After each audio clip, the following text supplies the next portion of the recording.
Setelah di video sebelumnya saya cerita tentang Lean Startup, di video ini saya akan jelaskan lebih detail tentang salah satu tools yang bisa kita gunakan untuk melakukan proses Lean Startup.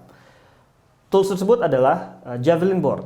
Nah, Javelin Board seperti apa? Bentuknya seperti ini. Nah, Javelin Board sendiri terdiri dari kotak seperti yang Anda lihat di layar. Jadi dia terdiri dari beberapa section. Kalau boleh kita lihat secara umum gitu ya, secara big picture, terdapat dua section yang terpisah. Yang sebelah kiri ini kita sebut sebagai area brainstorm, sedangkan yang sebelah kanan kita sebut sebagai area eksekusi. Nah, di area brainstorm ini terdapat 4 baris, 4 langkah yang bisa kita gunakan untuk melakukan proses brainstorm ketika kita mendesain sebuah eksperimen. Yang pertama adalah who is your customer? Jadi, waktu kita melakukan proses brainstorm dengan teman-teman kita, dengan tim kita gitu ya, maka silahkan gunakan waktu ya up to 5 menit gitu ya. Kita diskusikan, kita perbincangkan siapa sih sebenarnya customer kita gitu. Nah, dari proses ini harapannya kita bisa kebayang, persona seperti apa yang akan kita coba bantu masalahnya gitu. Nah, dari sana kita bisa masuk ke baris nomor 2, yaitu what is the problem gitu. Dan sampaikan itu dari kacamata perspektif customer gitu ya. Jadi bukan dari kacamata kita, tapi dari kacamatanya customer. Jadi apa problem yang dialamin atau dirasakan oleh customer ini. Nah, gunakan waktu yang Anda punya selama kurang lebih 5 menit untuk mendiskusikan ini di dalam kelompok, karena proses diskusi ini harusnya membantu mengarahkan kita untuk membahas poin berikutnya, yaitu mencoba mendefinisikan solusi setelah kita mendapatkan validated problem gitu ya. Jadi proses sebelumnya kita explore dulu masalahnya. Hopefully kalau kita sudah punya problem yang tervalidasi, maka kita bisa gunakan waktu kita untuk membahas, kalau kita punya masalah seperti yang dialami sama customer, solusi apa yang bisa kita tawarkan untuk membantu customer kita menyelesaikan masalahnya. Nah, proses ini harusnya membantu kita menyusun atau men-shape up solusi seperti apa yang bisa kita tawarkan. Setelah kita punya bayangan solusi yang bisa kita tawarkan, maka sebelum kita memulai proses eksperimennya, kita perlu juga menyusun hipotesis gitu ya, daftar asumsi-asumsi yang kalau asumsi ini terbukti benar, maka hipotesa kita juga benar gitu.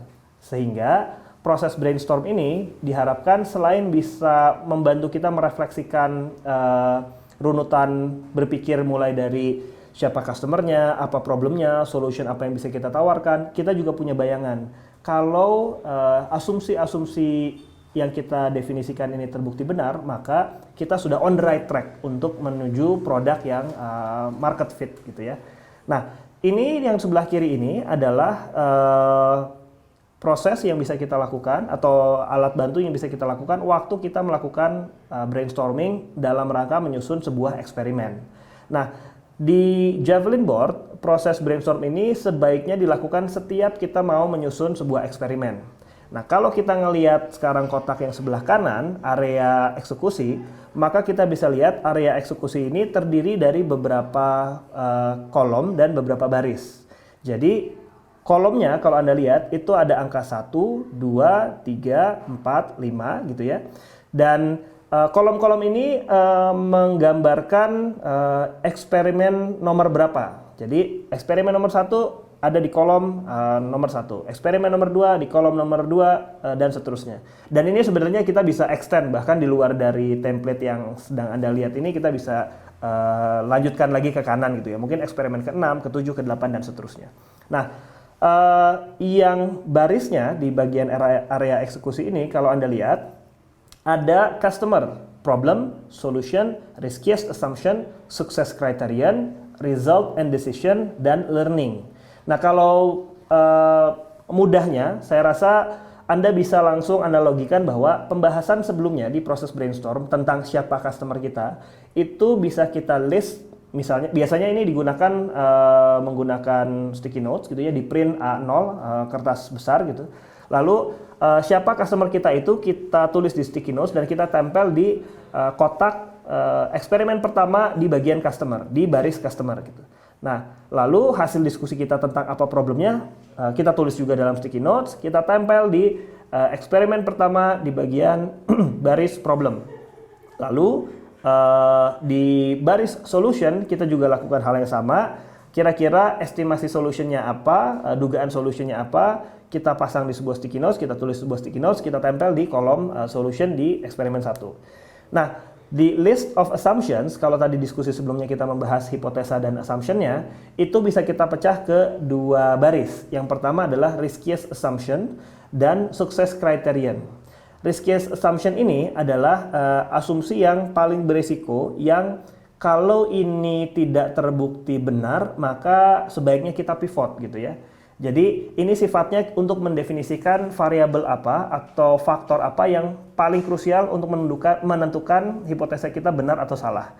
Sedangkan success criterion di bawahnya ini adalah sesuatu yang sifatnya kuantitatif yang bisa kita ukur, bisa kita bandingkan sehingga kita dapat clear definition, batasan yang jelas apakah eksperimen kita ini berhasil atau gagal gitu ya.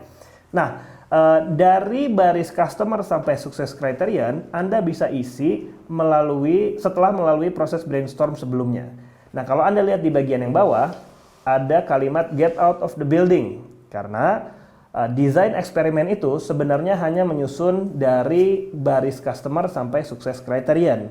Setelah kita punya rencana eksperimen yang lengkap, maka yang kita perlu lakukan adalah keluar dari bangunan rumah kita, dari kantor kita, untuk sesegera mungkin ketemu sama target audiens kita, customer segment kita, dan kita demokan, kita jalankan eksekusi eksperimen yang kita sudah desain. Nah, dari hasil proses eksperimen itu, nanti rekan-rekan bisa mencatat, menuliskan hasil eksperimennya di baris yang result and decision. Jadi kalau Anda lihat di bagian itu, Anda bisa gunakan misalnya hipotesanya adalah, sukses kriterianya adalah kalau 5 dari 20 orang yang kita interview menyatakan bahwa masalahnya ini memang masalah yang berat buat mereka gitu, maka kita dianggap berhasil gitu ya. Kalau lebih dari 5. Ternyata waktu kita interview, kita temukan bahwa dari 20 orang yang kita interview, nggak ada yang bilang bahwa masalah itu masalah yang penting, masalah yang matters gitu. Maka kita bisa taruh hasilnya di situ. 0 dari 20 orang yang kita interview bilang masalah ini matters gitu. Nah, maka dari sana kita bisa putuskan, ternyata hipotesa kita salah, sehingga kita harus pivot gitu ya. Kita harus mengganti problem statement ataupun customer segment yang kita definisikan sebelumnya. Nah, dari proses itu, lakukan proses diskusi dengan teman-teman, catat apa learningnya. Karena dalam proses Lean Startup, hal yang waste itu didefinisikan sebagai hal-hal yang tidak mendukung proses learning. Jadi kalau ada proses eksperimen lalu kita nggak ada learningnya, maka kita wasting time sebenarnya, wasting effort. Jadi ya pastikan bahwa pembelajaran dari proses eksperimen pertama ini itu kita dokumentasikan dalam Javelin board dan itu kita taruh di kotak paling bawah di baris learning. Gitu. Nah, setelah kita punya proses learning, kalau kita sambung lagi ke konsep build, measure, learn, maka yang kita perlu lakukan adalah coba come up with new ideas atau new experiments yang kira-kira akan mengarahkan produk kita atau inovasi kita ke masalah yang matters, masalah yang signifikan, dan juga solusi yang valuable bagi customer kita gitu. Nah, kita bisa melakukan proses yang sama setelah kita menuliskan learningnya, maka lakukan lagi proses brainstorm. Bahas lagi tentang siapa customer kita, apakah benar masih orang yang kemarin kita tulis atau jangan-jangan sudah berubah. Apakah problemnya? Oh, ternyata dari riset kemarin kita asumsikan problemnya adalah poin A, ternyata dari 20 orang yang kita interview nggak ngerasa poin A itu masalah. Jadi kita harus pivot. Ya udah, kita bikin hipotesa problem yang baru.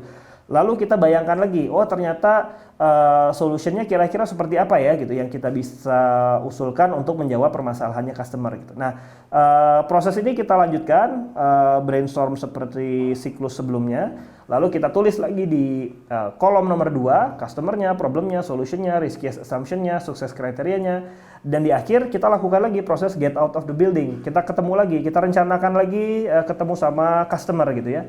Dan waktu melakukan proses get out of the building, jangan lupa spend time, gunakan waktunya untuk menyusun interview script, skenario interview gitu ya, skenario wawancara. Oke, pertama saya ketemu, gimana cara mengenalkan diri, gimana cara ngasih konteks apa yang kita sedang kerjakan, gimana cara kita menanyakan problemnya, karena ada beberapa tips yang Anda bisa gunakan ketika Anda melakukan proses get out of the building ini. Salah satunya adalah hindari yes or no questions. Jadi jangan nanya pertanyaan-pertanyaan yang sifatnya closed questions gitu ya. Gunakan banyak kata kalimat tanya kenapa, bagaimana, karena itu akan lebih membuka informasi dari user Anda, orang yang Anda interview gitu. Jadi sifatnya open-ended questions. Nah, dari sana kita akan belajar lebih banyak dibandingkan kalau kita menanyakan closed questions atau seperti yes or no questions gitu. Nah, dari proses interview itu kita tanya, kita juga demokan produk kita gitu ya, solution yang kita tawarkan kalau memang dalam eksperimen itu melibatkan solution gitu. Lalu kita cek pertanyaan akhirnya mengenai si sukses kriteriannya gitu. Nah, dari siklus ini, ya, eksperimen kedua ini, hasilnya kita catat lagi. Oh, dari 20 orang yang kita interview, sekarang 10 orang menyatakan betul ini masalah yang dia rasakan. Sehingga kita merasa, oh kita sudah on the right track nih, kita sudah memvalidasi hipotesa kita. Nah, setelah itu dipelajari lagi learningnya apa, dan kita bisa terus melakukan ini sampai kita mendapatkan eksperimen ketiga, 4, 5 kita lakukan lagi sampai kita mendapatkan bahwa problem dan solutionnya itu fit, adanya paying customer, dan setelah kita menemukan satu paying customer, kita lanjut ke mencoba mencapai product market fit. Gimana caranya dari satu paying customer jadi 10 paying customer, dari 10 paying customer jadi 100 paying customer, dan seterusnya. Nah, proses ini adalah proses yang bisa dilakukan secara iteratif, incremental, dan kita ulang terus-menerus sampai inovasi yang kita coba tawarkan ini benar-benar jadi inovasi yang matang, dieksekusi dengan baik, dan meaningful untuk audiens atau customer kita. Nah, jangan lupa dalam proses melakukan Lean Startup menggunakan Javelin Board ini, sebenarnya Anda bisa fokus ke dua hal. Problemnya atau solutionnya, atau bahkan kedua-duanya. Tapi bisa jadi waktu eksperimen awal, Anda karena belum tahu apakah problem ini betul ada dirasakan oleh customer, Anda perlu menvalidasi, maka Anda waktu menyusun eksperimennya hanya fokus pada interview terkait problemnya saja. Gitu. Itu tidak masalah, tidak harus selalu pas Anda lakukan eksperimen sudah include problem sama solutionnya gitu. Nah, ketika problemnya sudah kevalidasi, barulah kita explore lebih jauh soal solusinya gitu. Jadi waktu proses eksperimen kedua, karena kita sudah confirm problemnya, kita cari lagi orang-orang yang punya problem tersebut. Waktu kita demo, kita interview, nggak usah ngomongin lagi problemnya, tapi langsung ngomongin solutionnya. Jangan lupa juga dalam menggunakan Javelin Board ini, Javelin Board sendiri hanya sebuah tools, hanya alat bantu saja. Dan meskipun prosesnya terstruktur, rapi, ada sequence-nya gitu ya, tapi yang paling perlu Anda pegang selama menjalani proses get out of the building, eksperimen ini adalah your own intuition, intuisi Anda sendiri, dan juga collective intuition dari teman-teman Anda gitu. Jadi pastikan Anda tetap berada di prosesnya secara optimal dan being present all the way selama prosesnya. Dengan menerapkan Lean Startup dalam proses inovasi Anda, saya harap proses inovasi yang Anda jalani menjadi lebih tajam, lebih tepat sasaran, dan bagi Anda juga bisa belajar nilai-nilai atau values apa yang ada di balik konsep Lean Startup. Dan ultimately, di akhir hari kita pengen apa yang kita kerjakan ini berdampak utamanya untuk bottom line bisnis dari Danone itu sendiri. Saya ucapkan terima kasih sudah mengikuti video ini dari awal sampai akhir. Saya juga ucapkan selamat mencoba, semoga bisa bermanfaat. Sampai ketemu lagi di kelas-kelas berikutnya.